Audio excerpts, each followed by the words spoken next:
Hello दोस्तों, नमस्कार। Herald online classes में एक बार स्वागत है आपका फिर से। पहले भी बता चुका हूं कि एक सेट डेली सॉल्व करवा रहे हैं अभी क्लास में। तो सेट नंबर 1 जो है वो पहले सॉल्व करवा चुके हैं कल। सेट नंबर 2 क्लास अपन स्टार्ट करने वाले हैं। तो ये क्लास जो आपको 4 भाग में मिलने वाली है, मैथ्स, रीजनिंग, जीके और हिंदी। 4 भाग में, पहला भाग मैथ्स का रहेगा, दूसरा रीजनिंग, तीसरा जीके और चौथा हिंदी का रहेगा। आप चारों वीडियो देखिए, प्रत्येक वीडियो में 25 क्वेश्चन का सॉल्व करवाया गया है। इसी प्रकार से 100 क्वेश्चन पूरे सॉल्व करवाया गया है। अगर सेट नंबर 1 आपने सॉल्व नहीं किया तो पहले वह सॉल्व करें, फिर सेट नंबर 2 आपको प्रतिदिन एक सेट मिलेगा, सेट नंबर 3, सेट नंबर 4 इस प्रकार से। और सेट डाउनलोड करने के लिए, पूरे 100 क्वेश्चन डाउनलोड करने के लिए टेलीग्राम की लिंक चैनल में दी है, डिस्क्रिप्शन में दी है, वहां से जाकर के आप डाउनलोड कर सकते हैं। ठीक है, पहले आप सेट लगाइए और उसके बाद सेट का मिलान कीजिए। तो चलिए हिंदी की क्लास शुरू करते हैं अपन। तो क्वेश्चन नंबर 76 से अपनी हिंदी की क्लास स्टार्ट होती है, हिंदी के क्वेश्चन शुरू होते हैं। तो 76 नंबर यानी हिंदी के पहले क्वेश्चन पर अपन चर्चा करते हैं। पहला क्वेश्चन है, दिए गए शब्द का विलोम शब्द चुने। विलोम शब्द चुनना है अपने को। तो विलोम शब्द चुनना है अपने को आलोक। क्वेश्चन नंबर 76 आलोक। क्वेश्चन नंबर 76 में आलोक दिया हुआ है। आलोक का विलोम शब्द क्या होगा? तो आलोक का होता है, आलोक का अर्थ होता है उजाला, प्रकाश। आलोक का मतलब क्या बोलते हैं यार, ये तो अलौकिक व्यक्ति है, ये तो बहुत चमकीला है, ये तो अलौकिक है। तो इसका मतलब होता है प्रकाश। तो इसका उल्टा यानी कि विलोम जो होता है वो होता है अंधकार। क्या होगा? अंधकार। ठीक है ना। तो 76 का आंसर हो जाएगा सी, अंधकार। 77 की चर्चा करेंगे। 77 में विलोम बताना है। किसका विलोम बताना है? मौन। 77 क्वेश्चन है कि मौन का विलोम क्या होगा? तो मौन का मतलब होता है, मौन शब्द का अर्थ होता है कि जिसको बोल सकते हैं जो कुछ नहीं बोलता, गूंगा बोल सकते हैं, शांत बोल सकते हैं। तो मौन का मतलब होता है कि न बोलने वाला। ठीक है ना। तो इसका विलोम जो होता है वो होता है मुखर। क्या हो जाएगा? मुखर। मुखर जो है इसका विलोम शब्द हो जाएगा, मौन का विलोम मुखर। तो इसका सही आंसर हो जाएगा पहला, मुखर। 78 क्वेश्चन, दिए गए शब्द का विलोम शब्द फिर से बताना है। तो विस्तार। 78 क्वेश्चन है कि विस्तार का विलोम क्या होगा? विस्तार का विलोम क्या होगा? तो विस्तार का मतलब ये होता है फैला हुआ, बहुत ज्यादा फैला हुआ, विस्तार मात्रा में, विस्तृत मात्रा में फैला हुआ। तो जो फैला हुआ उसको समेट देंगे अपन, छोटा कर देंगे तो उसको बोलते संक्षेप। तो इसका विलोम हो जाएगा संक्षेप। ठीक है, संक्षेप। क्वेश्चन नंबर 79 में चर्चा करेंगे। दिए गए वाक्य का बड़ा भाग ज्ञात करें जिसमें कोई त्रुटि है। तो अपने पास वाक्य है 79, लिख लेते हैं उसको। देखिए 79 दिया हुआ है, क्वेश्चन नंबर 79, स्वतंत्रता संग्राम में, स्वतंत्रता संग्राम में प्राण गंवाने वाले,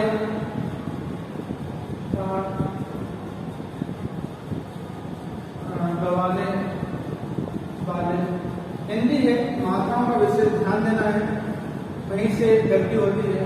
वीरों के सम्मान में सरकार ने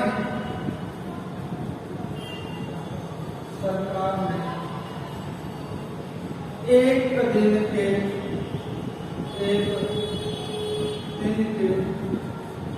सार्वजनिक अवकाश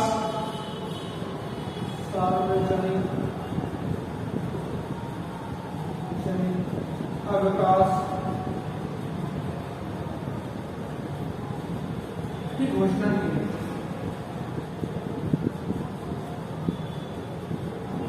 ये वाक्य पूरा वाक्य लिखा हुआ है, स्वतंत्रता संग्राम में प्राण गंवाने वाले वीरों के सम्मान में सरकार ने एक दिन की सार्वजनिक अवकाश की घोषणा की। तो ये पूरा वाक्य लिखा हुआ है। तो अब अपने को ये बताने कि इसमें गलत क्या है। तो ऑप्शन है पहला है स्वतंत्रता संग्राम में प्राण गंवाने वाले, स्वतंत्रता संग्राम में प्राण गंवाने ये पहला हो गया। दूसरा, वीरों के सम्मान में सरकार ने, ये दूसरा हो गया। एक दिन के सार्वजनिक अवकाश की घोषणा की, ये तीसरा हो गया। 3 ऑप्शन हो गए, चौथा ऑप्शन इनमें से कोई नहीं। तो स्वतंत्रता संग्राम में स्वतंत्रता संग्राम में प्राण गंवाने वाले वीरों के सम्मान में सरकार ने एक दिन के सार्वजनिक अवकाश की घोषणा की, इसमें गलत क्या लग रहा है आपको? तो पहले हम पहला प्रकार पढ़ेंगे, उसमें गलती है। देखिए, स्वतंत्रता संग्राम में प्राण गंवाने वाले, कोई गलती नहीं लग रही इसमें। दूसरा, वीरों के सम्मान में सरकार ने, इसमें कोई गलती नहीं है। एक दिन के सार्वजनिक अवकाश की घोषणा की, एक दिन के सार्वजनिक अवकाश की घोषणा की, इसमें भी कोई गलती नहीं। मतलब तीनों पैराग्राफ पढ़ने में सही लग रहा है, इसमें कहीं से कहीं तक गलती नहीं दिख रही है, इसलिए अपना आंसर हो जाएगा चौथा, उपरोक्त में से कोई नहीं। ठीक है, कोई त्रुटि नहीं है, तो चौथा अपना इसका आंसर हो जाएगा 79 का। गलती कैसे होती है मैं बताता हूँ। गलती ऐसे होती है, स्वतंत्रता संग्राम में प्राण गंवाने वाले वीरों के सम्मान में सरकार ने एक दिन की सार्वजनिक अवकाश की घोषणा की। मान लो इसकी जगह स्वतंत्रता संग्राम में प्राण गंवाने वाले वीर के सम्मान में सरकार ने एक दिन की सार्वजनिक अवकाश की घोषणा की, ऐसा लिखा होता तो अपने को समझ में आता भाई ये लाइन तो सही लिखी, वीर के सम्मान में सरकार ने। अब वीर लिखा है तो क्या एक ही व्यक्ति ने स्वतंत्रता संग्राम में एक ही व्यक्ति ने प्राण गंवाया क्या? नहीं, वीर थे बहुत सारे, वीरों हो जाएगा, तो ये गलती है, इसलिए अपना आंसर हो जाएगा सिद्ध। समझ में आ रहा है? ठीक है, क्वेश्चन नंबर 80 देखेंगे।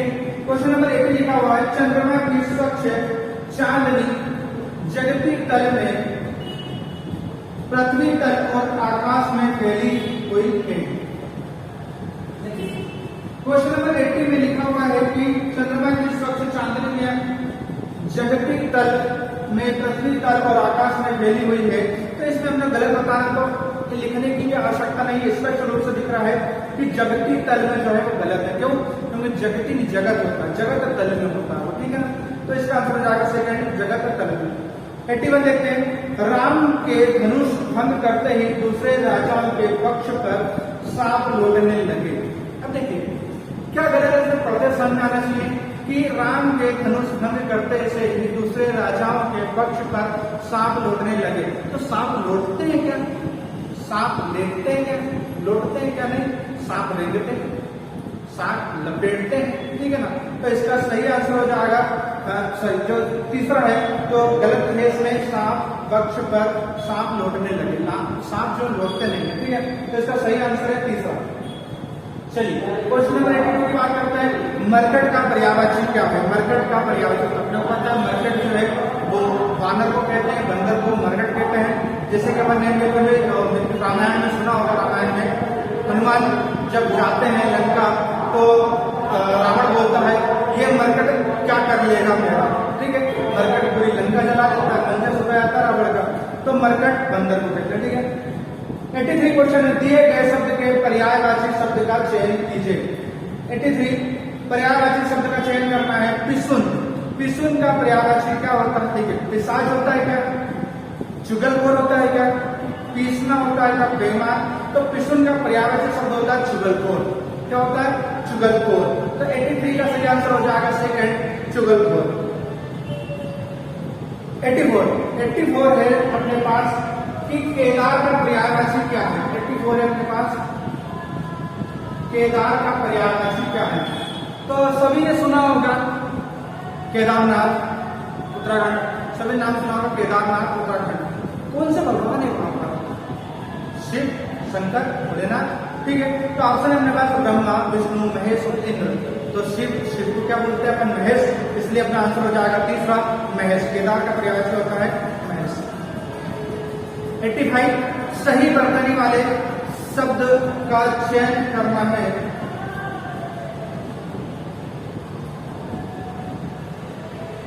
तो अपने पास 85 क्वेश्चन में तो इसमें पहला ऑप्शन दिया हुआ है तत्व, दूसरा दिया हुआ है तत्व, तीसरा ऑप्शन दिया हुआ है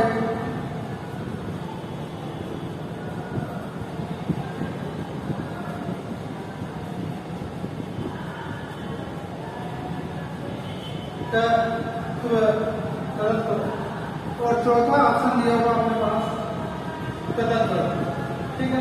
इस प्रकार से ये लर्न है, ये त है और इसमें आधा त जुड़ा हुआ है, ठीक है। तो तत्व, ठीक है। तत्व अपन ये जो लिखा हुआ सही लग रहा है, ये जो लिखा ये भी तत्व सही लग रहा है, ये तो गलत है और ये भी गलत है। दो तो तत्व लिखते कैसे? तो तत्व जो होता है वो ऐसे लिखते हैं कि त पूरा, फिर त पूरा जिसमें आधा त और है और तत्व, ठीक है। तो इसका सही आंसर हो जाएगा सेकेंड, पहला गलत है। चलिए सही वर्तनी फिर से चुनना अपने को। उज्ज्वल जो है वो बताना अपने को, उज्ज्वल जो है वो कौन सा सही है। तो क्वेश्चन नंबर 86 देखिए, पहला ऑप्शन दिया हुआ है उजाला व लर, दूसरा दिया हुआ है जयपुरा व लर, तीसरा ऑप्शन दिया हुआ है अपने पास उजाला जयपुरा व लर, और चौथा आंसर दिया हुआ है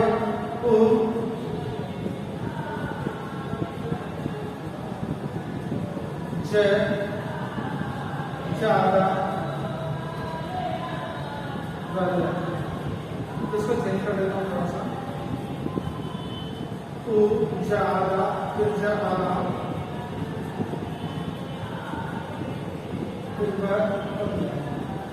देखिए 4 ऑप्शन दिए हुए हैं, उज्ज्वल, उज्ज्वल, उज्ज्वल और उज्ज्वल।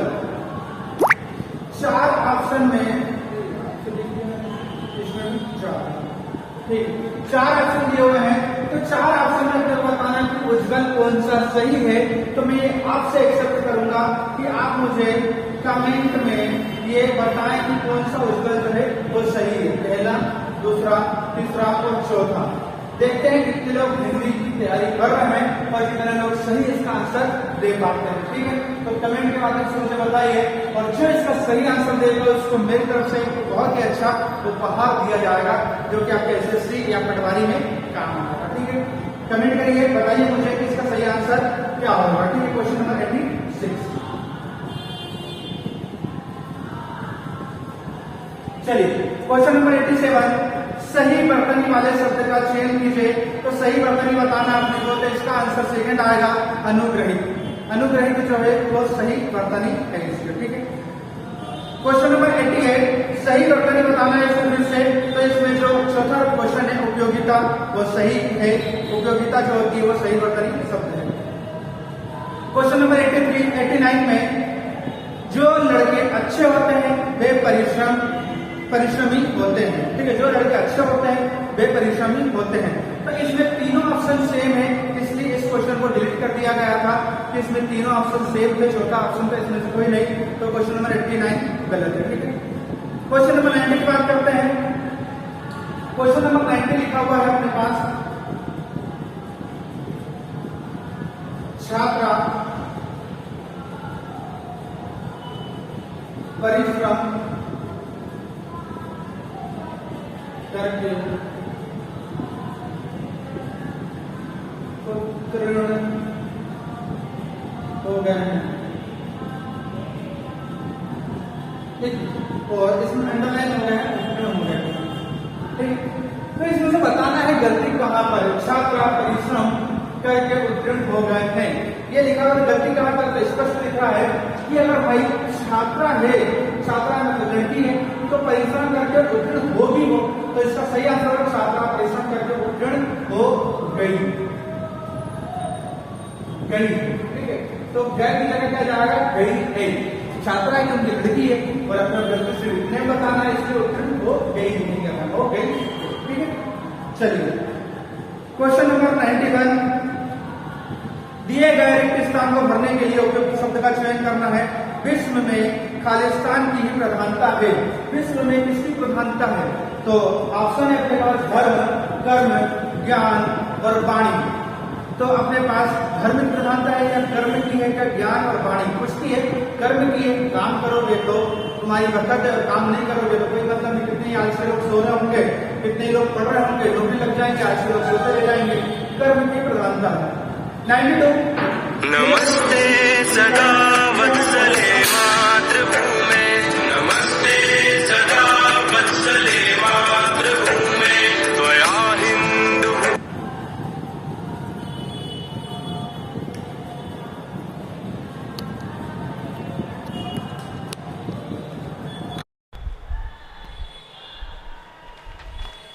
चलिए देखिए, नेक्स्ट क्वेश्चन है, यह खालिस्तान सदियों से चली आ रही है। यह खालिस्तान सदियों से चली आ रही है, तो इसमें बताना अपने को कि कौन सा आंसर आएगा। तो इसका क्वेश्चन है और आंसर है समाटी। समाटी जो है वो सदियों से चली आ रही है, मतलब काफ़ी समय से चली आ रही है। चलिए नेक्स्ट क्वेश्चन है 93, ताजमहल खालिस्तान का अद्भुत नमूना है। तो ताजमहल जो है स्थापत्य कला का एक नमूना है। जब इतिहास पढ़ते हैं अपन, हिस्ट्री पढ़ते हैं, तो हिस्ट्री में अपने को ये देखने को मिलता है कि जब शाहजहाँ पढ़ते हैं अपन, तो शाहजहाँ बोलते हैं कि शाहजहाँ के काल को स्थापत्य कला का स्वर्ण युग कहा जाता है। स्थापत्य कला मतलब जो अपन मंदिरें, मस्जिदें, किले या फिर अन्य चीज़ों का निर्माण करवाते हैं, तो उसको स्थापत्य कला कहते हैं। तो इसका सही आंसर हो जाएगा फोर्थ, स्थापत्य कला।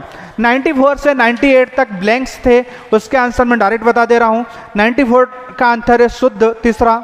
95 का आंसर है उपयोग, तीसरा। 96 का सही आंसर है दूसरा, सशक्त। 97 का सही आंसर है तीसरा, अनायास। और 98 का तीसरा आंसर है यथावत। ब्लैंक से तो उसको आप फिल कर सकते हैं, ठीक है। चलिए 99, मुहावरे का अर्थ बताना है, गुलर का फूल होना। गुलर का फूल होना कौन सा है?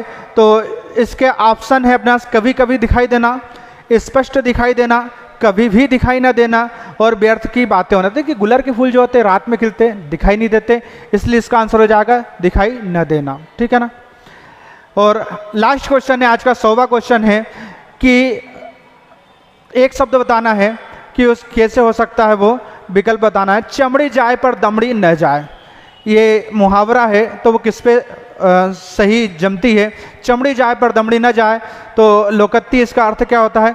पैसा ही माँ बाप होना, अत्यधिक कंजूस होना, मक्खी चूस होना, मर जाए पर पैसा न जाए, ठीक है, मर जाए पर पैसा न जाए। तो चमड़ी जाए पर दमड़ी न जाए, इसका सही आंसर है अत्यधिक कंजूस होना, कोई मतलब नहीं, ठीक है ना। तो ये थी अपनी हिंदी की क्लास। सेकंड सेट की मैथ्स और रीजनिंग और जीके क्लास भी अपलोड कर दी है मैंने। सेकंड सेट आप पूरा मैच करिए। कल फिर मिलेंगे अपन नेक्स्ट क्लास में सेट नंबर 3 के साथ। चैनल पे बने रहिए, वीडियो को लाइक शेयर सब्सक्राइब जरूर करें। आगे के वीडियो प्राप्त करने के लिए जय हिंद, जय भारत।